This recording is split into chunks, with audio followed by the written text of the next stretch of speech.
Good morning. My name is Nur Isha binti Anwar. So before we move into the articles, let me briefly introduce what our assignments focuses on. So reading and writing are more than just classroom skills, where there are the foundations of how learners think, express ideas, and connect with the world around them.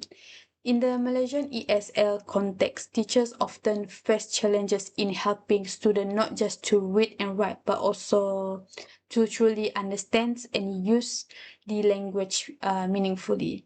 So, as English continues to play such an important role globally, teachers today are encouraged to use learner centered approaches, which students are not passive listeners but active participants in their own learning. So this is also in line with the curriculum standard Sekolah Menengah, which is we all known as KSSM, and it highlights the critical thinking, collaborations, and creativity.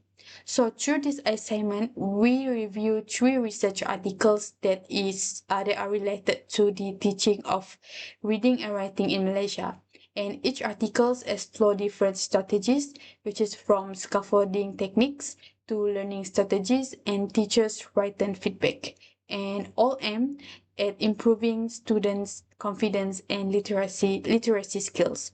So in short, our main goal is to understand what works best in Malaysian's classroom and how we as future English teachers can create lessons that are not just only effective but also meaningful and inspiring for our learners. And now let's move on to our first articles.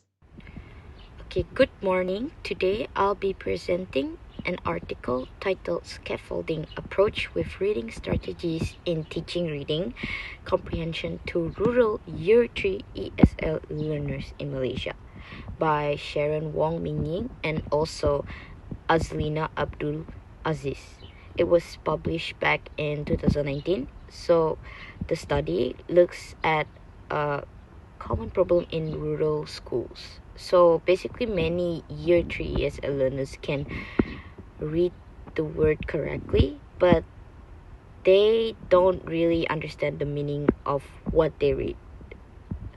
And to help solve this, the researchers use a scaffolding approach with six reading strategies, which is the first one is predicting, second is questioning, third is visualizing, and then inferencing, summarizing, and also the last one is making connection. So the research was a 12-week qualitative action study involving 11, so it was involving 11 year 3 students from a rural schools in Sarawak, and the data was collected through interviews, teachers notes, students works. So the findings showed very positive results, and the students became more active readers and improve their understandings, develop their high order thinking skills, and felt more motivated to read. So I'll pass this to the next presenter. Hello, my name is Alison and I'm going to present Article 2, Start from Critical Discussion. This action research effectively demonstrates that using explicit multi-strategy instruction supported by scaffolding is a powerful way to improve reading comprehension among rural ESL learners. The study is practical and relevant to Malaysian context, especially for teachers working in rural areas where learners have a limited English exposure.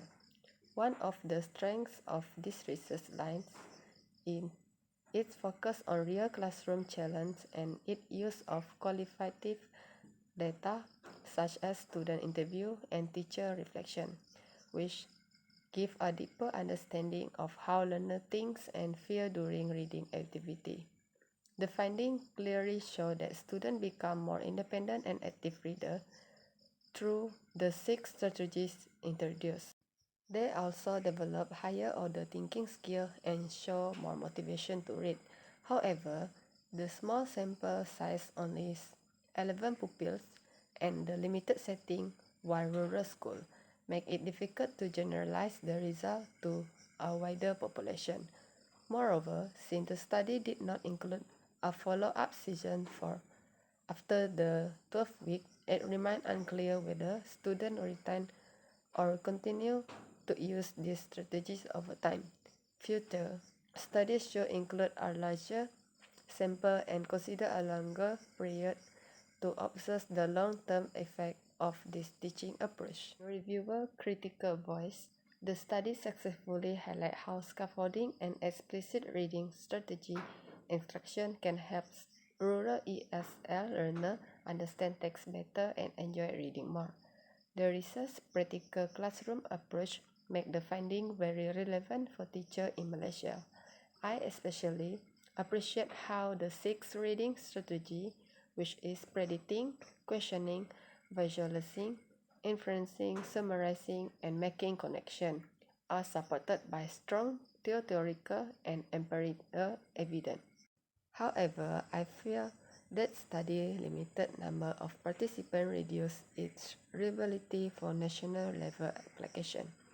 Action research is excellent for local improvement, but further research using a larger group and more schools is needed to strengthen the evidence.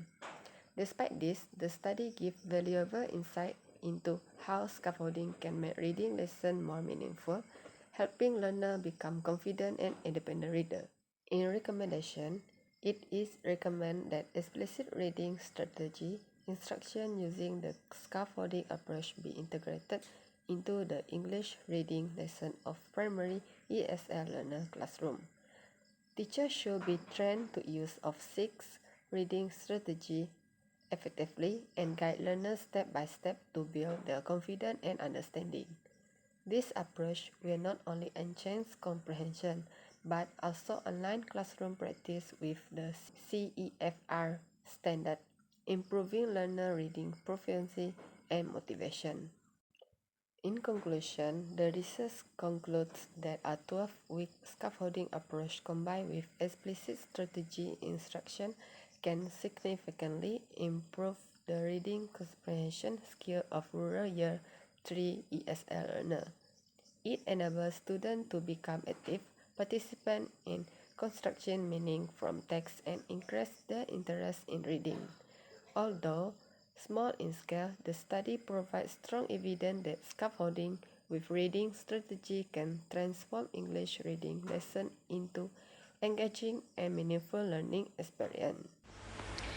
Greetings to Sagaris, my name is Angina Fiona Ayong and I will be presenting my part, which focuses on the second article titled as Language Learning Strategy Employed for Improving Reading Skills Among from 5 Suburban Secondary School Students, which has been published in 2023.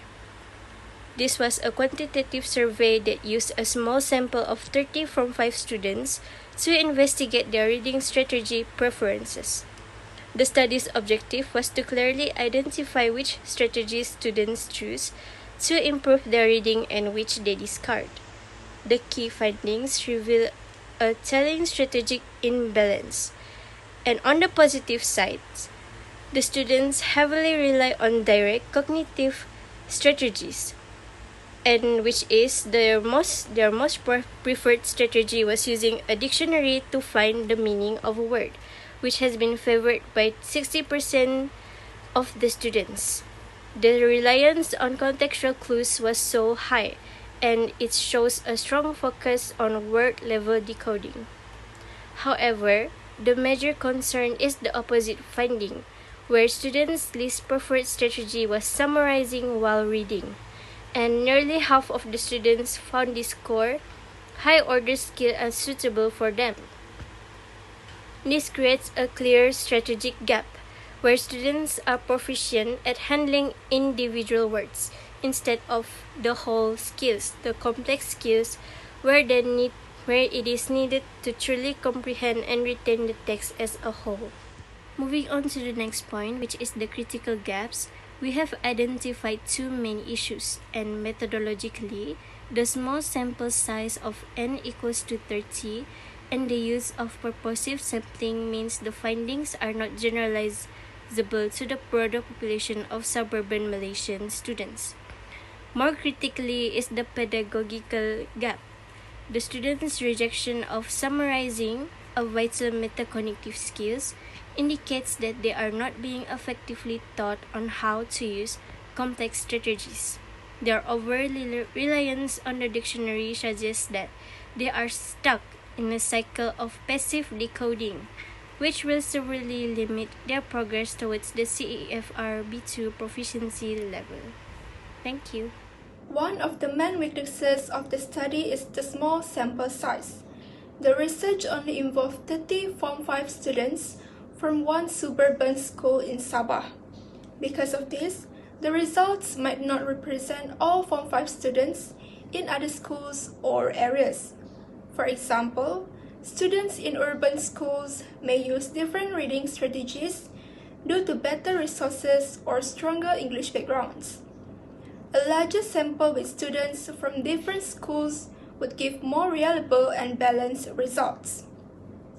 This is important because it will help teachers and researchers understand if the same strategies work well for different types of students. One of the main weaknesses of the study is the small sample size. The research only involved 30 Form 5 students from one suburban school in Sabah. Because of this, the results might not represent all Form 5 students in other schools or areas. For example, students in urban schools may use different reading strategies due to better resources or stronger English backgrounds. A larger sample with students from different schools would give more reliable and balanced results.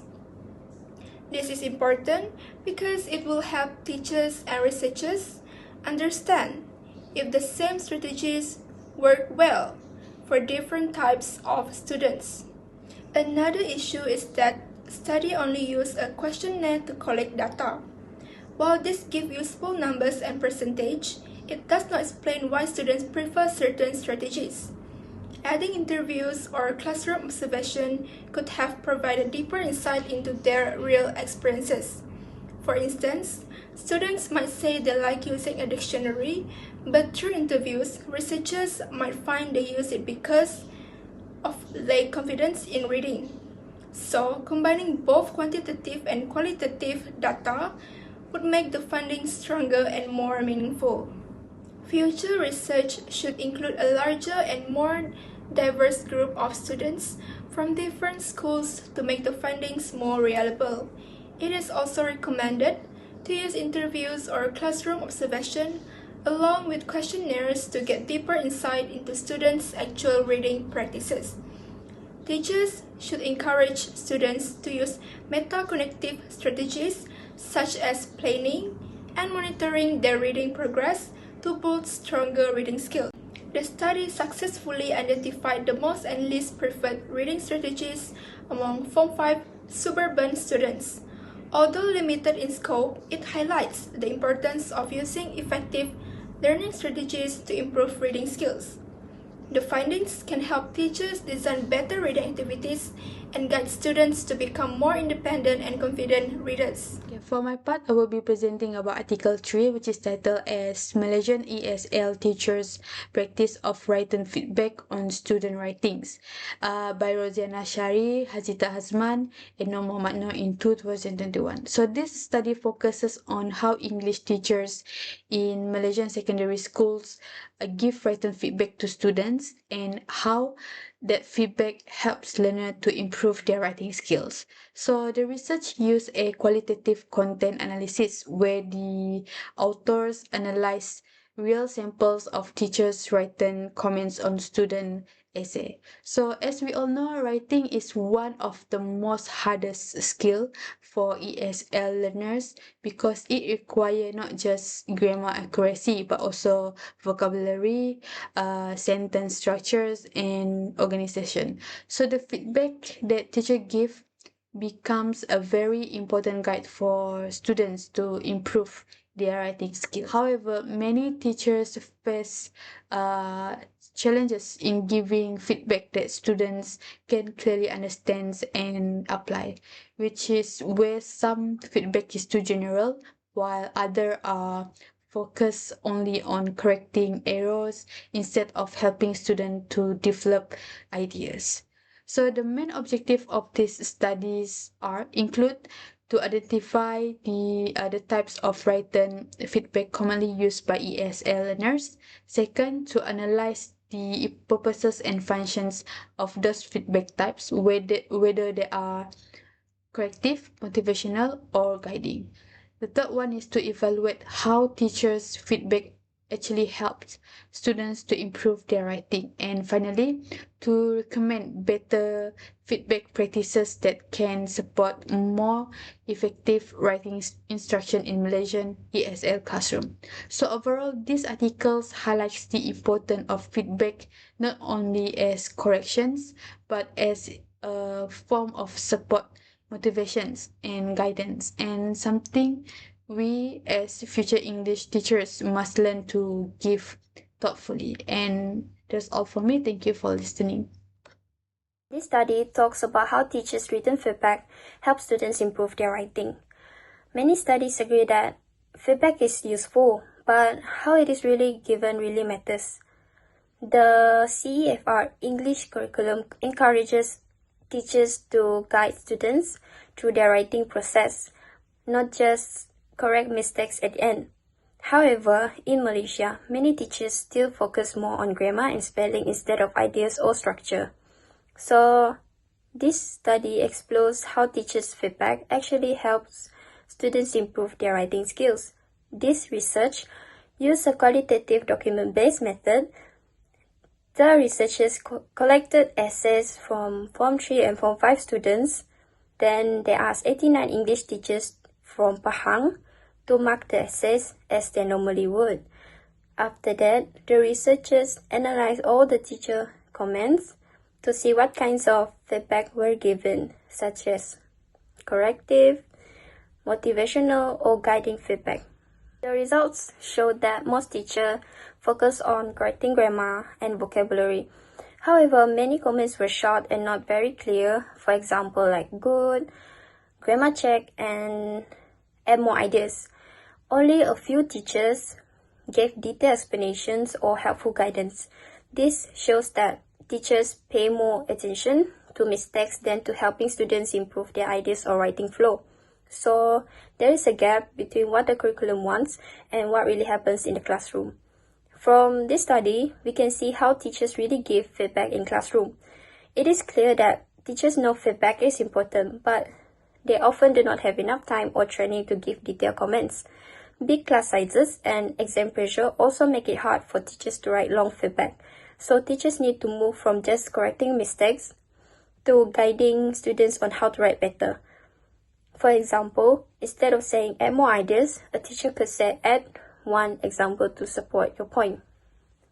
This study is very useful and fits the Malaysian ESL context.